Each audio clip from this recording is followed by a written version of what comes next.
quick disclaimer here, I'm genuinely the most useless YouTuber of all time and completely forgot to get any footage other than Railblazer. Granted, the Railblazer footage is pretty good though.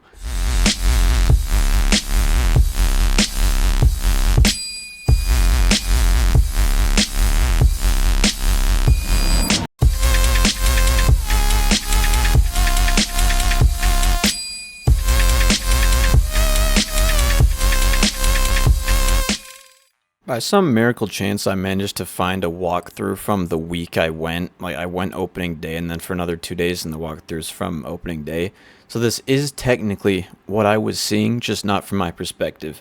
And I shit you not, I'm pretty sure that is me right there. Like, that's me in the back seat. So yeah, shout out these guys. You just saved my video completely. So yes, this is going to be a voiceover review slash, I don't know what this is. It will not happen again. I'm going to Cedar Point next, I'm pretty sure. I will get footage trust me. Let's talk about the first thing we see when we walk in this park, and that is the absolute masterpiece of GCI-ness, Gold Striker, which is my new number 2. Yes, it beats out Railblazer. You see, some people while they're on roller coasters, they'll scream. You know, they're all scared. Other people are just deadpan and don't care. The way I judge a ride is good. I laugh on roller coasters, like a maniac. I don't think it's normal, I'll be completely honest. Like, when I got off that thing, my sister looked back at me like I was insane. That thing had me cackling. Like, I don't know how other way to describe it. The drop on that thing is monstrous. And I got front row ride first. The back row's even better. This is a back row ride, by the way. Sure, yeah, it's a little rough around the edges, but it's a wooden coaster. Cut it some slack. What did I give this thing in my notes? Hold on. I have all my roller coasters ranked in my notes app. I gave it a 9.8, and I feel like that's fitting. Because the only reason it's not a 10, and I'm going to be super critical with this ride, because it is so close to perfection.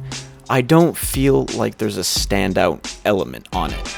Like, sure, yeah, you could say the drop, but unless the drop is something extremely unique, I don't like to count drops as the unique element on a ride, because all of them, unless it's a launch, have to have a drop. I don't know, you could say the airtime hill after the first turnaround, but like, there's no, oh yeah, that's the part of the ride I remember. It's all just really well-rounded. And some could say that's a good thing, and that's why it's perfect. I don't think it's perfect. I think it's missing just that one, like, I don't know, just a massive camelback or something that would make it super good. Now let's quickly take a break from the actual good rides and get to the either boring or just straight up bad rides. And no, I did not get on Demon. It was closed, and I'm very sad. And the two rides I'm talking about here are Grizzly and Patriot. Now, Grizzly, it's just a whole lot of nothing, honestly. My home park is Lagoon, and like, the only wooden coaster experience I have is that.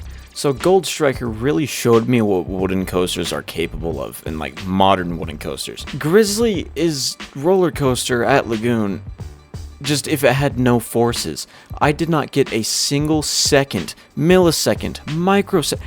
My ass never left the seat on that ride. On the return trip back, I was literally screaming, anything, anything, give me forces. And they were doing one train ops, and don't get me started on the trains. The cars, the 2 lap bars are connected to each other. So if the group in the front is super small, the group in the back can't ride because the lap bars will lock on the group in the back and then can't come down any farther.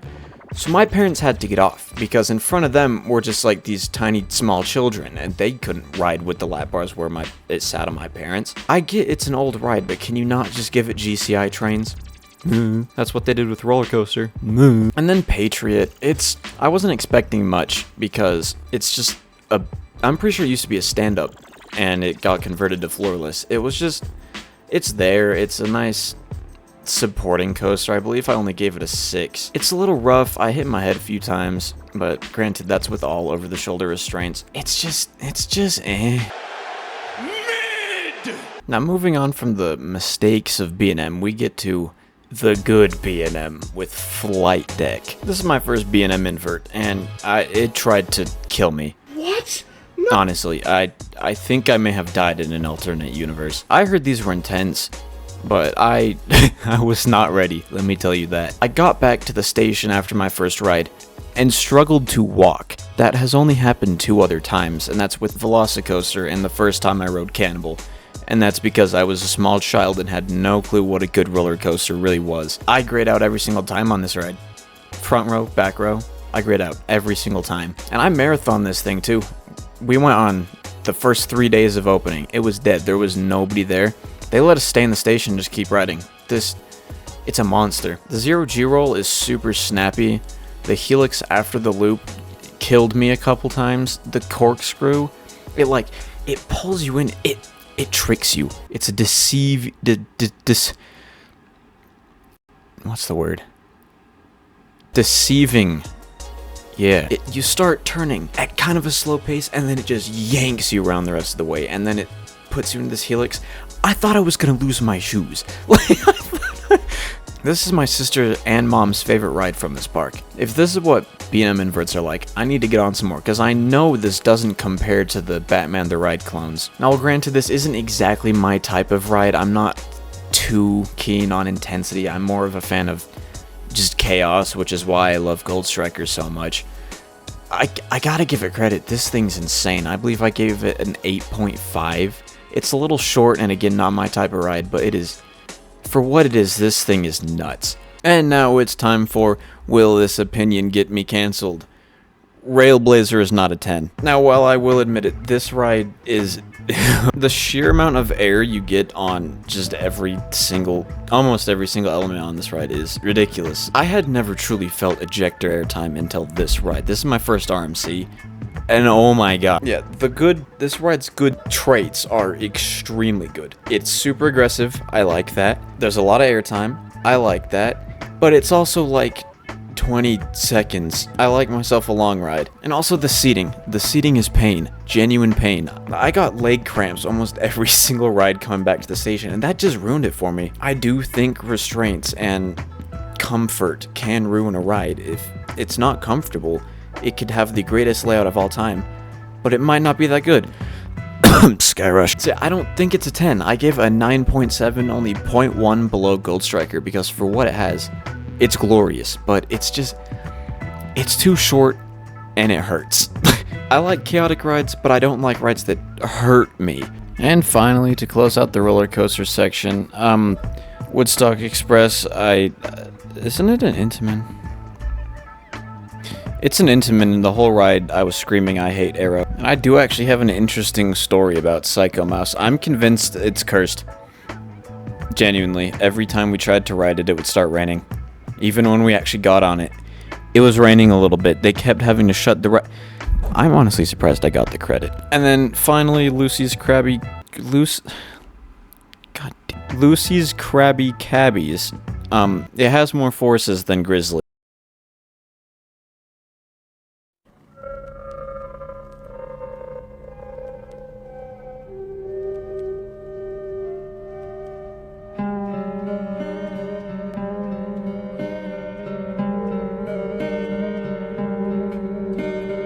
We're gonna kind of end this on a sad note, because honestly, as much as I shit on the roller coasters, this park was super nice. I'm a sucker for like kind of smaller, homey feeling parks, if that's a good way to describe it, because my home park is Lagoon. I've gone there every single year of my 17 years on this earth.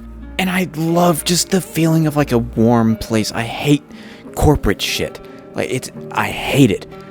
Like when I went to Universal, Velocicoaster is a masterpiece, alright, but I just couldn't help but feel like that it's a company. They're selling something. And while obviously all amusement parks are companies and trying to get your money, kind of smaller parks like this are a bit less in your face about it, you know.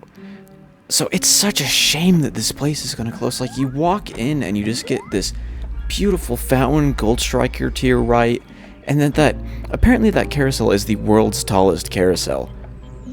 And it's just going to be gone. Levi's Stadium, the football stadium right next to the park, is the one that owns the land or is leasing. I don't know legal terms. They're just going to get the land eventually. And knowing them, this whole thing's probably going to turn into a parking lot. So it's honestly so sad, because I love this park. Like, obviously I only had 3 days there, and I don't think I got to experience all of it. So it's a shame that it's all gonna go. Like, I don't even know where the nearest park is. I'm pretty sure it's Six Flags Discovery Kingdom, and like that's not the greatest park ever. Yeah, if you're in the area, have free time and the money to do it, go out here. It's such a nice little park. I mostly just talked about the roller coasters here because, I mean, my channel is called Coaster Kitchen, that it's not theme park kitchen. But some of the little rides on here were so much fun. There's these car things that you actually drive and that goes around Grizzly. There's the Flying Aces type rides. I love those things so much. I got on those. The drop towers. I hate drop towers, but I rode it anyways. It's very good. And it's just got so much charm to it. Like, this is my first Cedar Fair park, so I don't know if all of them are so overly themed towards the Peanuts other than in Planet Snoopy, but they're like the Charlie Brown squiggly striped flags around Gold Striker. It's just, it's got character. It's not corporate. It's just really nice. And it's a shame that it's gonna go. Yeah, overall, from my experience, I genuinely didn't have anything bad to say about the park in general. Like, if it was still opening, they should RMC Grizzly, but considering it's closing, I'll let it slide that that's still there. Strong 9, light 10.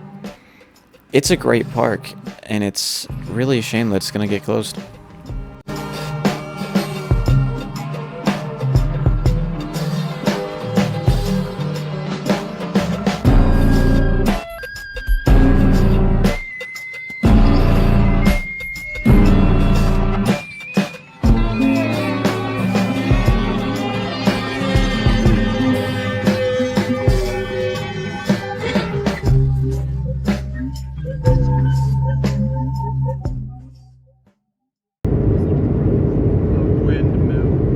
Cheers, Jeff.